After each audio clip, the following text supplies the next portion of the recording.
Monsieur le Président de l'Assemblée nationale,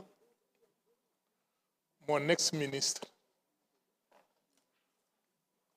Monsieur le ministre des Finances, Monsieur Cheikh Diba, et sa délégation, et Monsieur Abbas Fall, le ministre, onon fof mi salmini on. Monsieur le ministre Cheikh Diba, pour moi, personnellement, c'est une fierté que vous soyez nommé à ce poste de ministre des Finances. Moi, je l'avais déjà dit avant la nomination. Je ne veux pas dire que vous êtes la seule personne capable de gérer ce ministre, mais c'est un ministère que vous méritez et le président de la République ne s'est pas trompé. En plus de ça, M. Almini, toute votre délégation, vous avez des fonctionnaires très compétents.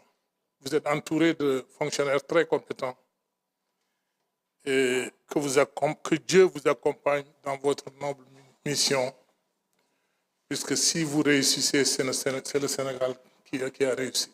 Donc, M. Almini Manoufe, je voudrais parler de 3 à 4 points. Premièrement, les fonds d'inondation. Monsieur le ministre, je suis maire de Matam. Je suis résident, et il n'y a pas beaucoup de maires quand même qui sont résidents, mais moi je suis maire résident. Donc au moment de toutes ces problématiques-là, j'étais à Matam. Je voudrais d'abord remercier les donateurs comme la Sonatel, la Sénélec. Il y a eu aussi un appui du président de la République, M. Macky Sall.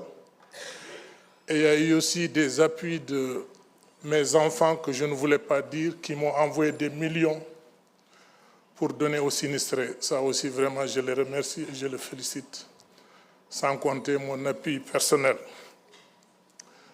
Les 8 milliards dont vous avez parlé,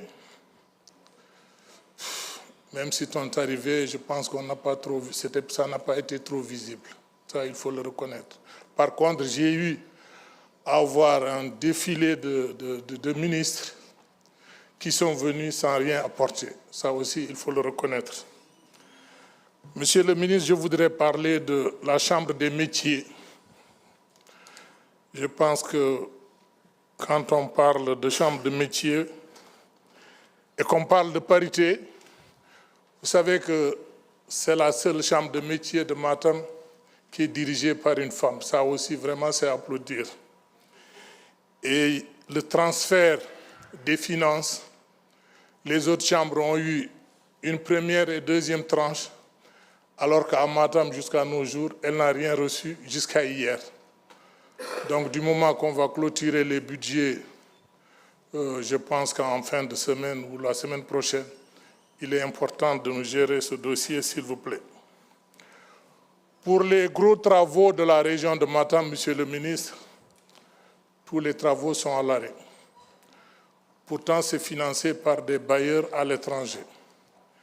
Si je veux rappeler, puisque j'aurais voulu rentrer dans le détail, certainement à la DPG du PM, si le temps me permet, la route de Danemayo, bon, vous félicitez quand même, puisque Ngijilon Matam, ils ont repris, les Chinois, Sino Hydro a repris, c'est 42 km financés par la BOAD.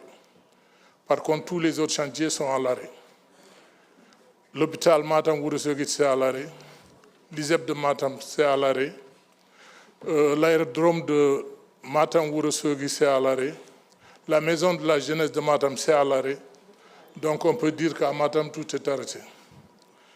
Vraiment, il faudra, peut-être vendredi, quand je vais rentrer dans les détails, il faudra nous appuyer pour que je puisse vraiment lancer tout ça.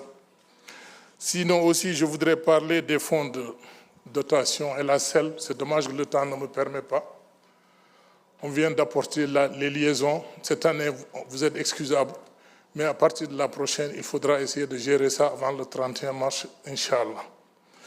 Monsieur le ministre, je voudrais parler à mes chers collègues. Nous sommes tous des députés de la nation. Je pense que le respect humain... Merci beaucoup. Honorable député Omar Diop, vous avez la parole.